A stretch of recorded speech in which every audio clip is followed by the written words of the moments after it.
ko Yesu abeshaho, narabibonye ndacyabibona, namuhimbiye indirimbo yo kumuhimbaza, abamwizeye bose muze dufatanye.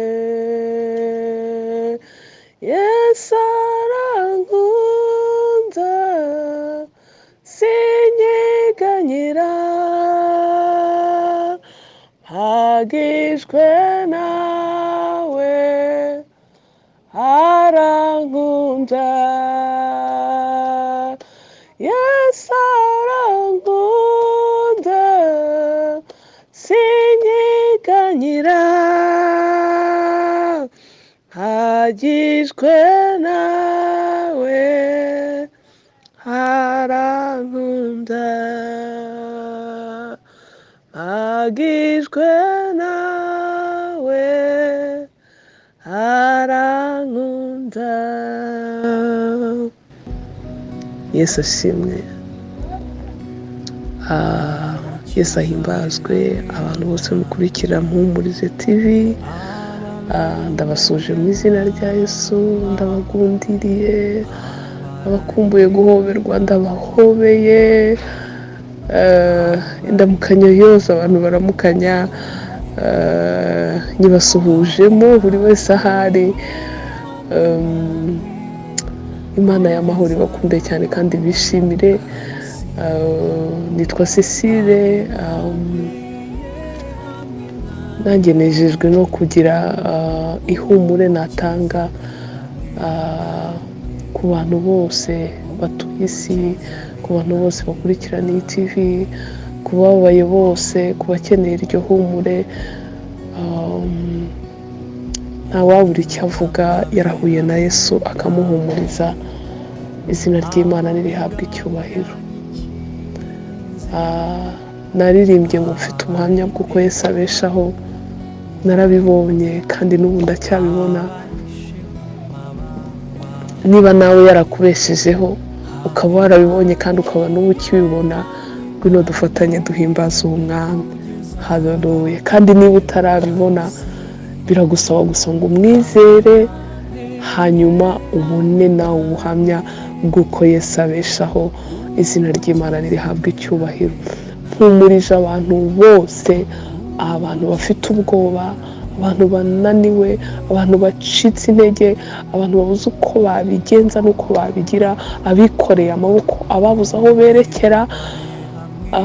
Ndababwira ngo haracyariho ibyiringiro, hari ihumure, hari Imana yo mu ijuru igitabara, igirengera aho ibindi bintu byose byananiwe.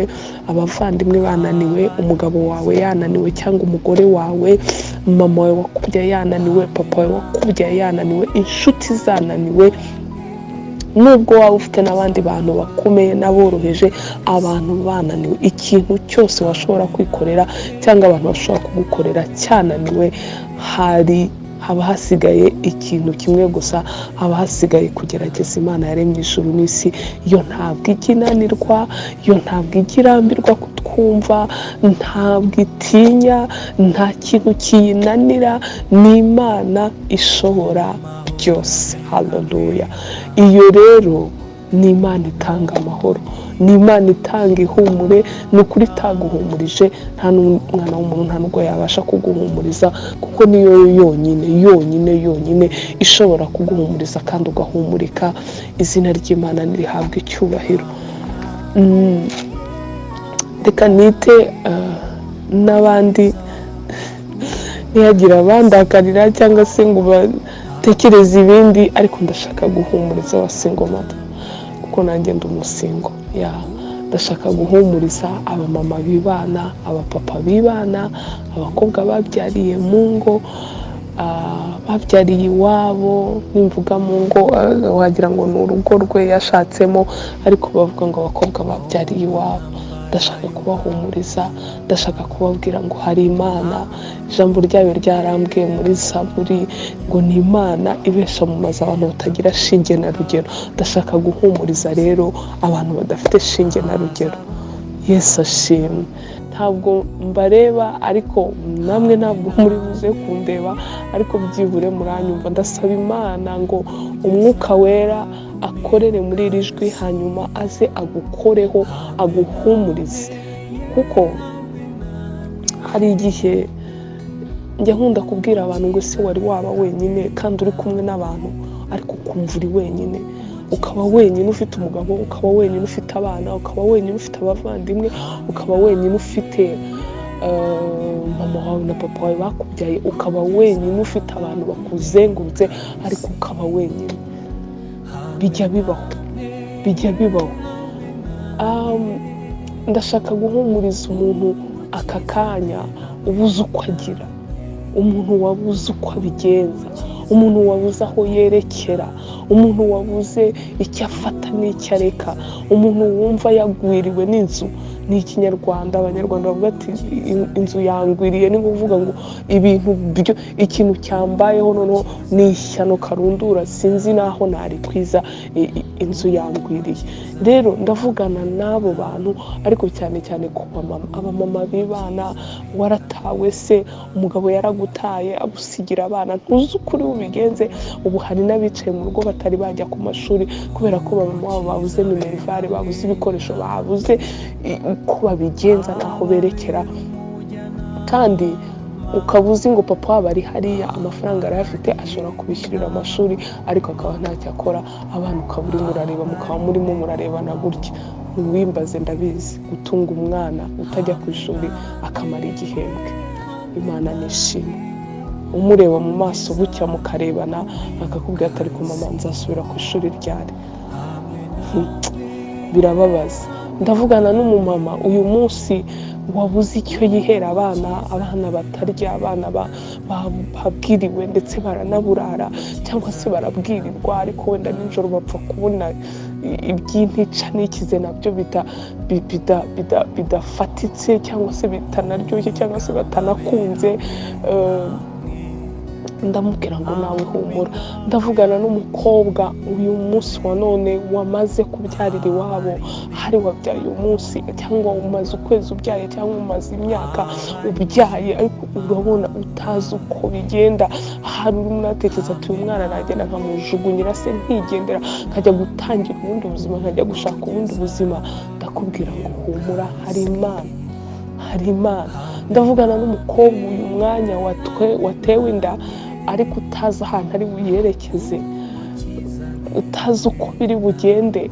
Nawe ndakubwira ngo hari Imana yonyine, niyo yonyine ishobora kukwakira, kuko sosiyete irakujugunya, cyane cyane noneho abanyarwanda ikakujugunya, ikavuga iti ubwo nyine wabaye igicibwa, ntabwo kiri umukobwa w'umutima.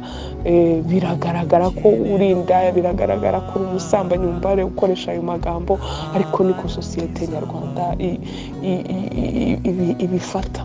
Ukaba wabaye iciro ry'imigani, ukaba wumva hari n'amajwi ari kukubwira ngo wikuremo wongere wibere umukobwa. Ntawe uzabimenya, ntawe uzamenya uko byagenze, ariko ndagira ngo nkubwire ngo Imana y'amahoro, icyatumye utwita, hari abandi bakobwa benshi basambanye ntibatwite, uwo mwana ikaba itamuhaye. Umuntu uyu munsi uri mu rugo wabuze urubyaro, umaze imyaka 15 atabyara, Imana ikaba itamumuhaye kandi ashoboye kumurera, ikamuha wowe izi neza yuko utanashoboye no kumurera. Icyo ngicyo nicyo gishobora gutuma ubyara uwo mwana. You never know, ntabwo wamenya uwo mwana azavamo ikintu gikomeye. Dufite abantu babaye abantu bakomeye muri iyi si, ariko bakubwiye imivukire yabo watangara. Ntabwo bari abo kwifuzwa, ntabwo bari bishimiwe uko baje muri iyi si, ariko byarangiye Imana ibavanyemo abantu bakomeye. Ntabwo ari igihe cyo gutekereza rero ngo inda nyikuremo, cyangwa ni igihe ahubwo cyo gushaka igisubizo kirambye. Ni igihe cyo kwerekera, ni igihe cyo guhindukira, ni igihe cyo kubwira Imana ngo Mana ni wowe wenyine wamfasha kuva muri iyi situation, nta wundi. Ni wowe wenyine wandinda gukora ibyangwa n'amaso yawe. Nakoze kimwe ariko sinshaka kongeraho n'ikindi cyo kwica. Ngaho ndaje untabare, ndaje unyakire, kuko niwe wenyine Imana ushobora kunyakira. Nta wundi muntu kwakira muri sosiyete, buri wese aragutererana, buri wese akakujugunya. Nta handi rero, nta handi hari ubuhungiro, nta wundi muntu washobora kukwakira abikunze. N'uwakwakira abikunze nuko Imana yaba yatumye yamuhaye uwo mutima wo kukwakira, kuko birambwira ngo Imana itakurengeye ninde wundi wakurengera. Ni ukuvuga ngo Imana niyo ituma n'abantu bakugirira imbabazi. Iyo itakugiriye impuhwe n'abantu ntabwo bakugirira impuhwe, kuko ubundi twebwe nta mpuhwe tugira. Rero ugize amahirwe ukabona ukwakira, umenye ko ari Imana yabiteye, yatumye umuntu akwakira. Ariko ibyo byose nibinabura, nubura ukwakira, ukabura umuvandimwe ukwakira, ukabura umubyeyi ukwakira, ukaba wabuze n'umuntu n'umwe byibure wakubwira ati bibaho, ibi bintu bibaho, ihangane, komera, wibuke yuko Imana ari data. Haleluya. Imana ni data wa twese. Izina ry'Imana nirihabwe icyubahiro. Irakwakira uko waba umeze kose. Wibuke wa mugore ni Mariya, bamufasha asambana, bamuzanira Yesu, kuko itegeko ry'Abayuda icyo gihe ryaravugaga ngo umuntu wafashwe asambana bamwicisha amabuye. Bamuzanye baramurega, kandi ubwo muri abo bagabo bari bamuzanye bishoko harimo n'abamusambanyije. Bamusambanaga bari abagabo be, of course bari barimo, atariko ni mu mutera amabuye.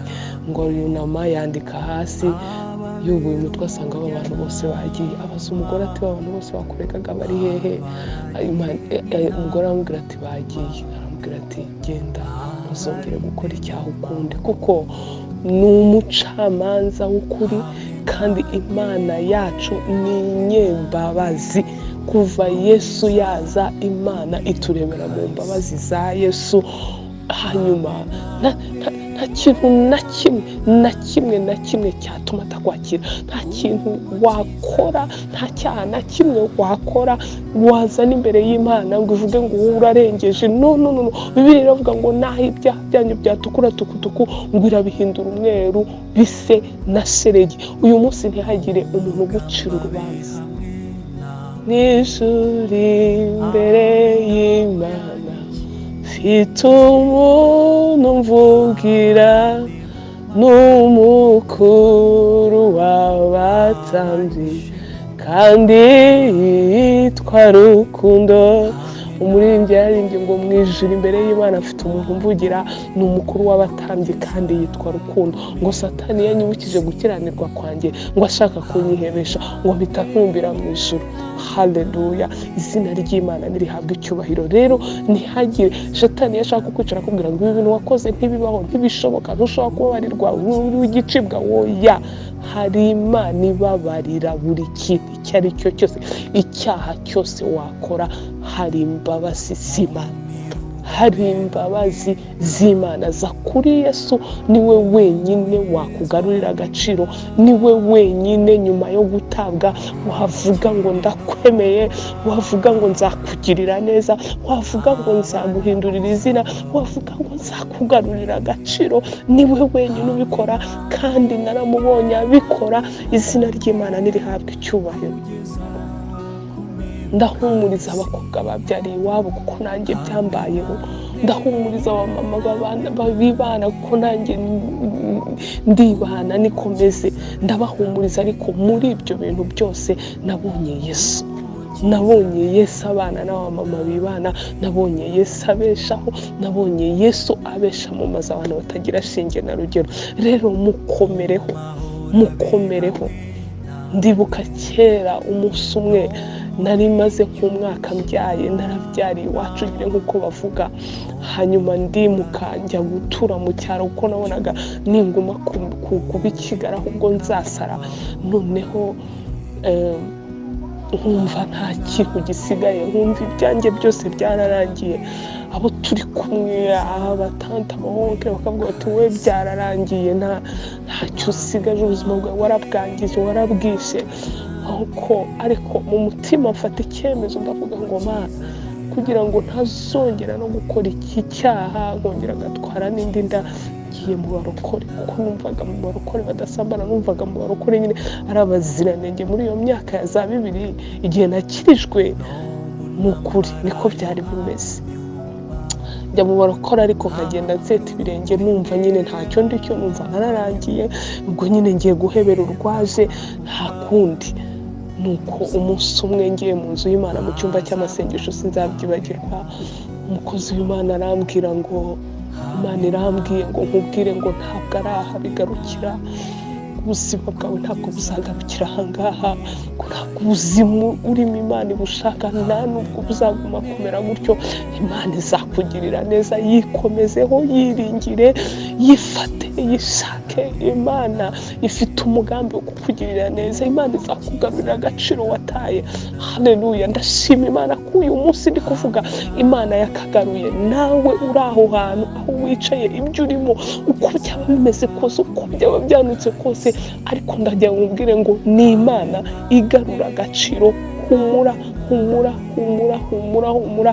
Yesu wizeye, niba utaranamwizera umwakire, ariko ndagira ngo ubwire ngo Yesu wenyine niwe ushobora gutanga ihumure muri ibi bihe bya none. Izina ry'Imana nirishimwe. Nashakaga gusoma ijambo riri muri Yeremiya 33, ndahera ku murongo wa mbere. Umutwe w'amagambo uravuga ngo amahoro azagaruka ubwo ishami rya Dawidi rizumbura. Ijambo ry'Uwiteka ryaje kuri Yeremiya ubwa kabiri agikingiraniye mu gikari cy'inzu y'imbohe riti, kuniko Uwiteka avuga, ari we ugira icyo akora, ari we ukirema akagikomeza. Uwiteka niryo zina rye, aravuga ngo ntabaza ndagutabara, nkwereke ibikomeye biruhije utame. Haleluya! Musanuye ijambo ry'ihumure rivuga ngo Uwiteka we ugira icyo arema kandi akagikomeza. Ni ukuvuga ngo impamvu arema ni uko nta cyari kiriho. Icyo Imana ije kukuremera ni uko nta cyari kiriho mu buzima bwawe. Ndagira ngo nkubwire ngo Imana ije kurema amahoro kuko nta yari ahari. Imana ije kurema agaciro kuko nta kari gahari. Imana izanye ibintu byose wabonaga bitari biriho. Imana izanye ibintu byose wabonaga byarapfuye mu buzima bwawe, ije kongera kubirema bundi bushya, ngo kandi yimaze kubirema irabikomeza. Ntabwo biba bicyongeye kunyeganyezwa, ntibiba bicyongeye kuvaho, ntibiba bicyongewe ngo hagire umuntu byitambikamo ngo avuge ngo nubwo Cecile ngo ibi ngibi ngo byagenze gutya ngo ngiye simbishaka. No, Imana iyo yabiremye iba yabiremye, ibishyiraho, yarangiza ikabikomeza, ikabihagararira. Nta muntu n'umwe waba ufite ubushobozi bwo kuza kubwira ikintu Imana yaremye ngo kiveho, ngo kiveho, kuko Imana iba yakirema ngo kandi yarangiza ikagikomeza. Iri jambo Imana yaribwiye Yeremiya ngo akingiraniye. Gukingiranirwa no gukingiranwa neza. Ntabwo nzi ibintu bigukingiranye ibyo ari byo, ntabwo nzi ibyawe bikingiranye ibyo ari byo, ariko nkuzaniye ijambo ry'ihumure rivuga ngo nubwo waba aho waba ukingiraniye hose, nk'aho bari barakingiye Yeremiya mu nzu y'imbohe y'inyuma y'izindi, munsi mu gikari aho ngaho mu mwobo, ijambo ry'Imana noneho nta nubwo Imana itumye umuhanuzi, ntitumye ntitumye, iriyiziye ngo ni njye Uwiteka, ndi njye noneho uvugana nawe Yeremiya we, ni njye ugira icyo nkora ngo kandi nkagikomeza. Umbabarire cyane iri jambo ryumve. Ibintu byawe byakingiranywe, aho ukingiraniwe hatandukanye, aho abana bawe bakingiraniwe hatandukanye. Wumve iri jambo riravuga ngo ni njyewe Uwiteka ugira ikintu arema, narangiza nkagikomeza. Humura, humura, humura. Niba warizeye Imana imyaka imaze ntabwo indeba, Yesu ashimwe.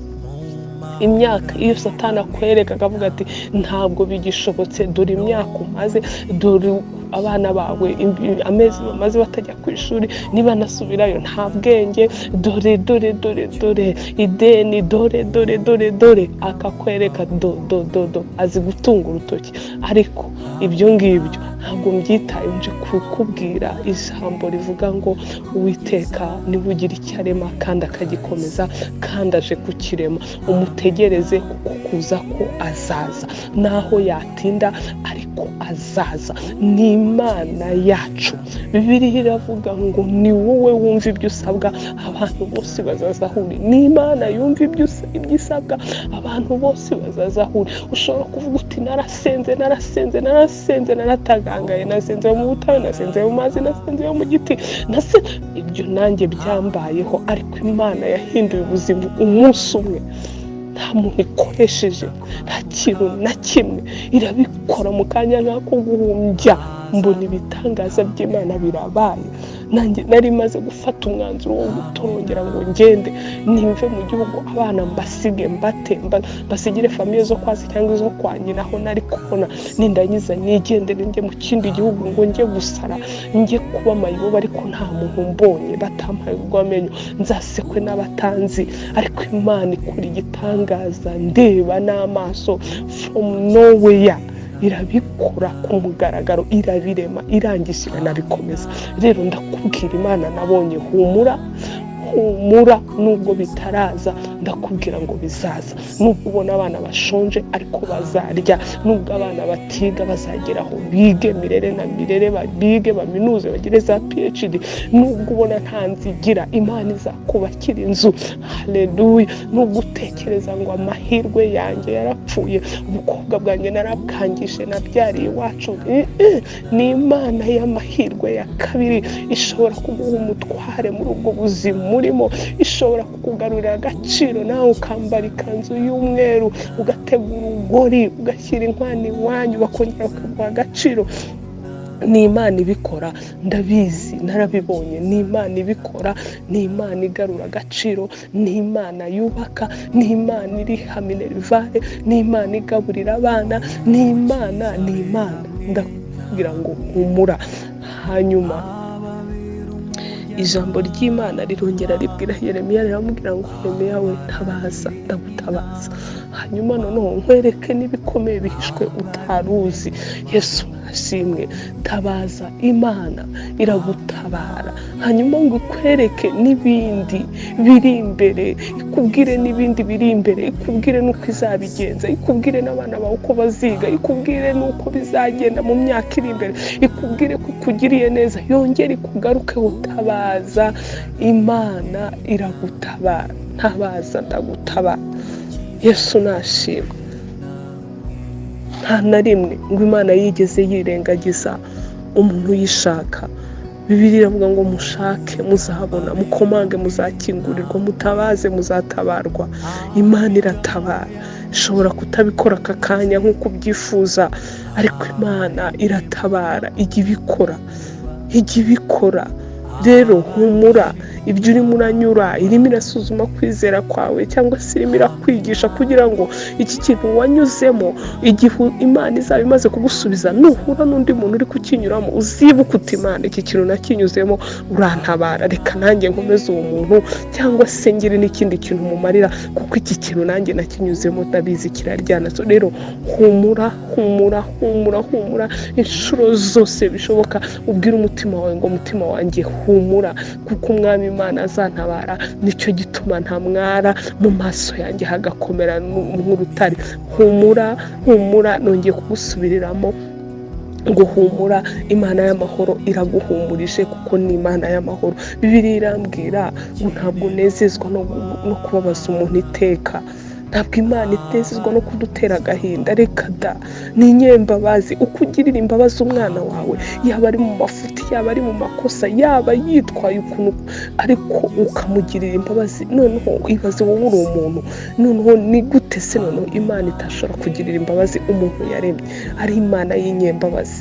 Ntabwo imbabazi, kuba Imana ari inyembabazi ntabwo ari indangagaciro, niko iteye, ni kamere yayo, itandukanye natwe. Umuntu baravuga ati sha uriya muntu ni umunyembabazi, akaba ari indangagaciro imuranga.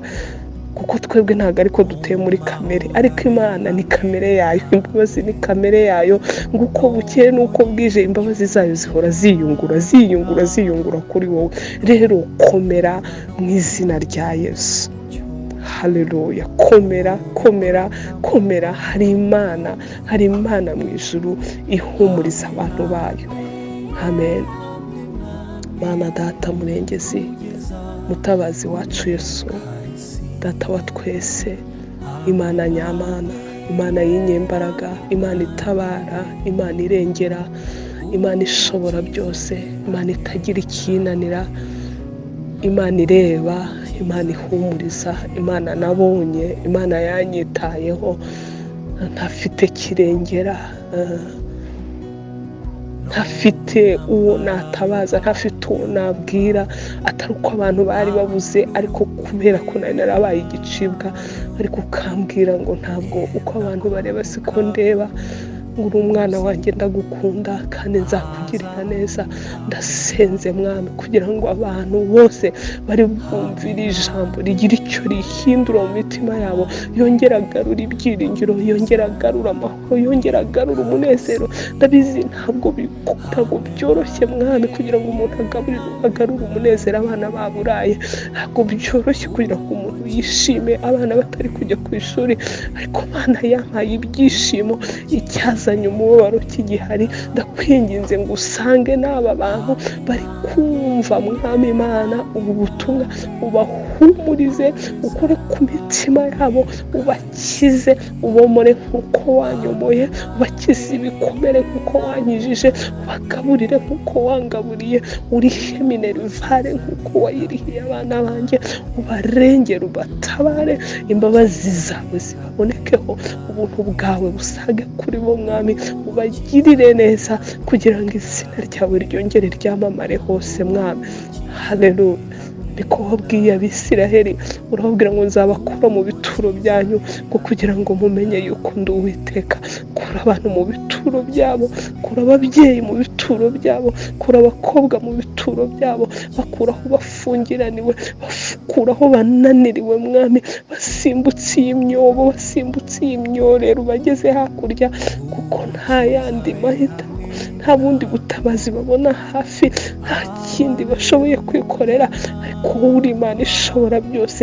Tabara Mwami, barengere, bagirire neza, ubuntu n'imbabazi no kugirirwa neza n'Imana biboneke kuri bo mu izina ryawe ryera Yesu Kristo. Amen. Ndongera ndakubwiye ngo humura, ubwire umutima wanjye ngo Yesu aracyari ku ngoma, ntaho yagiriye neza Cecile, nubwo utanzi, ariko nanjye ushobora kungirira neza. Yagiriye neza runaka, si njye njyenyine yagiriye neza, hari n'abandi. Nanjye ushobora kungirira neza, ushobora kundengera, kuko ntabwo wananiwe, ukuboko kwawe ntabwo kwacitse, ntikwaheze ngo unanirwe gukora, kandi uri Imana idahinduka, ko wari uri kera na n'uyu munsi ni kuri, kandi nikuzahoraho iteka ryose. Ubwire Umwami, kandi Umwami yiteguye kukumva no kukwakira no kuguha ihumure rihoraho mu izina rya Yesu. Amen. Shalom, shalom. Tuzongera, Imana y'amahoro n'ibidushoboza. Ndabakunda cyane. Amen. Amen. Amen.